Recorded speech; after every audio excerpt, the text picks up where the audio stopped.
کچھ مہینے پہلے ایک دوست کے والد نے مجھے اپنے گھر بلایا اور کہنے لگے، بیٹا میری بیٹی کا فلاں جگہ سے رشتہ آیا ہے اور وہ لوگ ماشاءاللہ اچھے کھاتے پیتے عزت دار گھرانے کے لوگ ہیں اور وہ لڑکا آپ کی پہچان کا ہے۔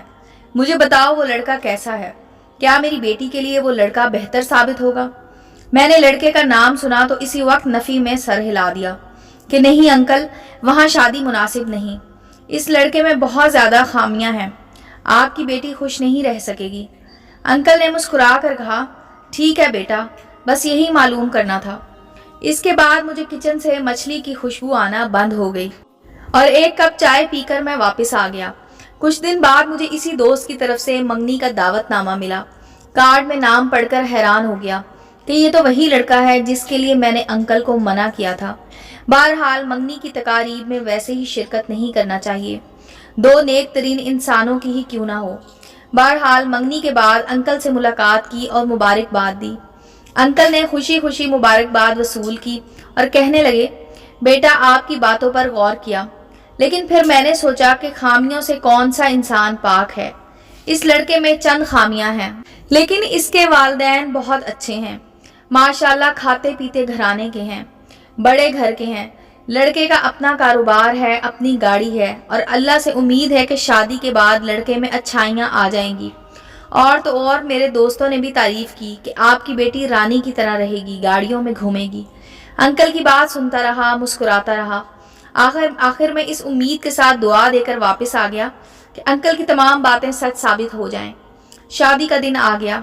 لڑکے والے خوب دھوم دھام سے ہلا گلا کرتے ہوئے بارات لے کر آئے۔ لڑکی والوں نے بھی شادی کے لیے بڑا اہتمام کیا ہوا تھا۔ معلوم ہوا کہ انکل نے 3 لاکھ روپے ادھار لیے ہیں تاکہ بیٹی کی شادی کے معاملات خیر و عافیت سے نپٹ جائیں۔ یقین کیجئے وہ 3 لاکھ لینے کے لیے بھی انکل کو لوگوں کے آگے طرح طرح کی منتیں کرنی پڑی ہوں گی۔ خیر رات 12 بجے رخصتی ہو گئی اور لڑکی سسرال پہنچ گئی۔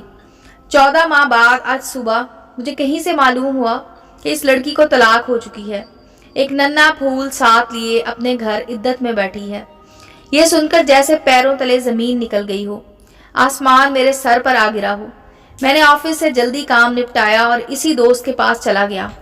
معلوم کرنے پر دوست کہنے لگا کہ اس لڑکے کا باہر کی خواتین کے ساتھ تعلقات تھے، پوری رات باہر رہتا تھا، بیوی وجہ پوچھتی تو بری طرح جھڑک دیتا، ڈانٹتا اور گالیاں دیتا تھا، بعض اوقات مارتا بھی تھا۔ جب حالات حد سے زیادہ خراب ہوئے تو بہن نے بھی سامنے سے جواب دینا شروع کر دیا۔ جھگڑے اور زیادہ بڑھتے گئے اور نتیجہ لڑکے نے فوراً طلاق دے دی۔ میرے پاس کہنے کو الفاظ نہیں تھے، دعائیں دے کر واپس آ گیا۔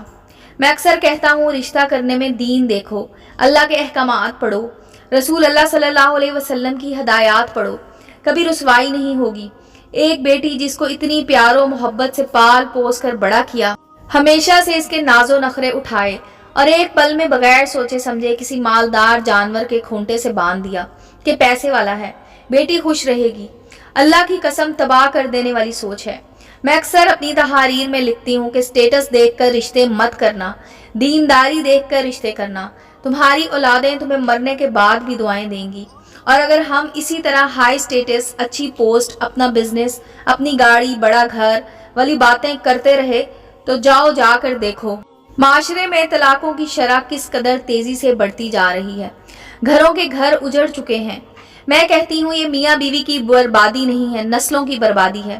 خدا را رشتے کرنے میں صرف دین دیکھیں، اخلاق دیکھیں، رشتے کرنے میں اللہ کے احکامات پڑھیں، رشتے کرنے میں رسول اللہ صلی اللہ علیہ وسلم کی ہدایات پڑھیں۔